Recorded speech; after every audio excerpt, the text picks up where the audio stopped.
So yun, magandang araw mga brother. Ngayon ay magpapalit tayo ng heat detector. Gagawin nating smoke detector para mas mabilis ang kanyang pag-sense ng usok.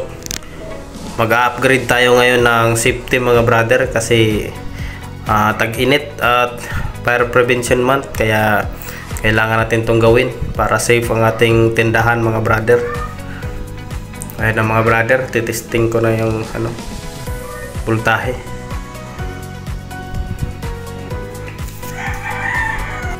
Ayun mga brother, tatanggalin ko na tong luma mga brother, papalitan ko ng bago. Ayun, yung wiring niya ay ganun pa rin, connected siya sa FDAS mga brother. Ayun mga brother, yun, kinakamay ko lang mga brother. Live yan pero 20 volts lang, kaya kayang-kaya ng powers natin mga brother. May lalay ako dun sa baba mga brother, taga-abot. Yan na ang bago mga brother, smoke detector yan. Fully conditioned yan, brand new.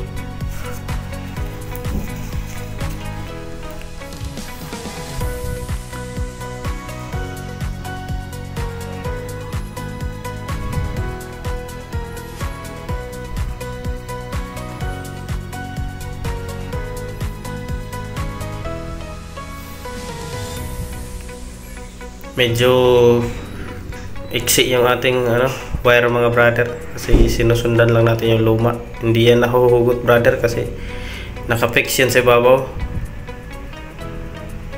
Ayun, kinabit ko na kanyang wire sa terminal niya mga brother.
So yun, tapos ko nang itap at kailangan ko nang i-screw siya mga brother para hindi malaglag. Gagamitan ko siya ng barena at black screw na pang metal. Ayun. At yun, ginagalaw ko yung ibabaw, baka may matama ang wire kasi daanan ng mga wire yan mga brother. Ayun, para walang matamaan sa ibabaw.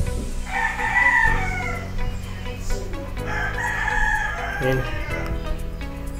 Ginagamitan ko ng mukha mga brother. Ayan. Ayun, pasok.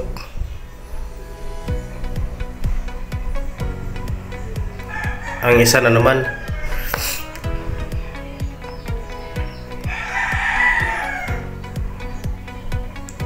Ayun. Yun, pasok.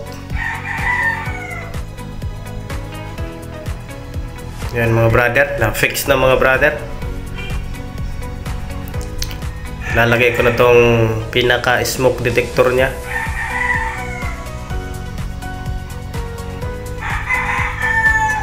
Ayun, ready for testing na yan mga brother.